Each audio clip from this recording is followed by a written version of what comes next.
Hi everyone, Coldam here again with another VOX Immortalis commentary guide. This video is for the heroic difficulty of Dreamwalker Valithria in Icecrown Citadel. To begin, you'll see that every Archmage on the pole is raid marked, which is very different than our normal setup.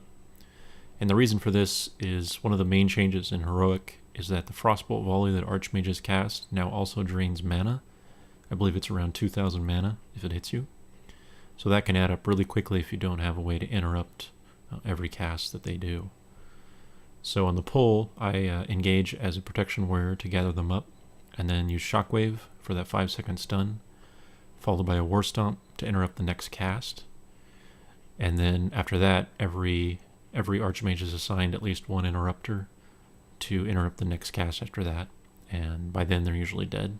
So you should be able to stop every cast if you plan accordingly. And then, of course, throughout the fight, singular spawns will need to be stunned or interrupted so that they don't drain the mana, particularly from your raid healer.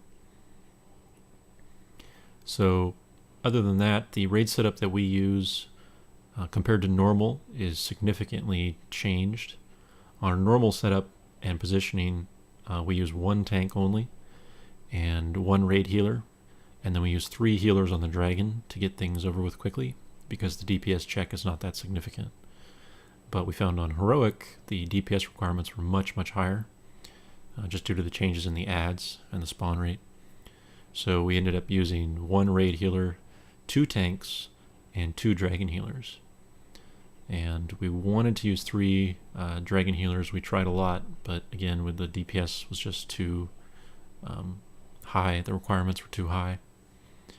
So in the end, we have a Resto Shaman and a Holy Paladin on the Dragon, and that's mostly because they both have AE type heal effects. So obviously Beacon is really strong, and then the Shaman, when he crits and bounces at 30% heal, is also very helpful. And then we have a Resto Druid on the raid, and he positions himself sort of in the center, right by the front of Valithria, so that even though the raid is separated throughout the room, he's has heal range on most people as long as they are aware of where they're standing. As for the raid setup itself, we split into 2 groups that are somewhat self-sufficient. So we have a melee group, which is the group I'm with, as a protection warrior. We also have a combat rogue and an enhancement shaman. So this side is actually the lower DPS side, but obviously Sunder armor and everything helps to increase our damage as much as possible. And then the caster side is the other side you don't see much. We have a fire mage, a shadow priest, a protection paladin, and an unholy death knight. And the death knight is there mostly for the 13% damage increaser for casters, but more importantly to interrupt the archmage frostbolt volleys, since you need that for every side. So the adds themselves are pretty much the same except for the frostbolt I mentioned. They all have the same abilities, they're just increased, of course. So generally, you'll see I pull abominations, things that will take a while to kill. I'll pull them near Valithria, and the tank on the other side should do the same. And the reason for this is where the suppressors will run to when they spawn. So any subsequent AE damage can be dealt to the suppressors at the same time that you're killing regular adds. It's also important to communicate what's happening on either side and when your caster or ranged DPS should switch. So, for example, a few seconds after rotworms spawn, as a tank I will thunderclap them and shockwave them and then call for AE on me. And this basically initiates people to AE the worms down before they overwhelm the tank. The other thing, I'll frequently use Piercing Howl in this fight. You may see a lot. That's really helpful for zombies because they can be snared, and when they explode, obviously they do the big AE.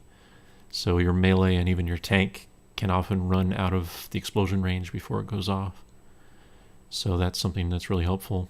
Also, the rotworms can be snared, so Piercing Howl is really good for buying yourself time while AE deals with them, and you just run away.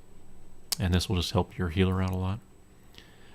The other dangerous things to watch for are archmages can melee people. We found when we were trying one tank on Heroic that the archmage would one-shot our rogue, who would frequently get aggro and get critted.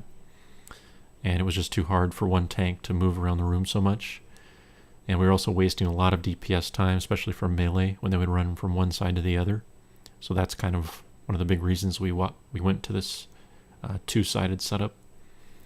But again, the dangerous portions of this fight for tanks especially are like right here, where there's an abomination and a zombie. So it's important to communicate for tanks to use cooldowns and so on. And generally your DPS should kill the zombie first, the weaker of the units. In this case, they actually focus on the abomination because we're really close to winning. So I just opt to kite away while we finish the dragon off. And that's pretty much it. There is a dot when the dragon healers get their stack up. So if the healers watch that and heal themselves, they should be fine. Otherwise, good luck and thanks for watching.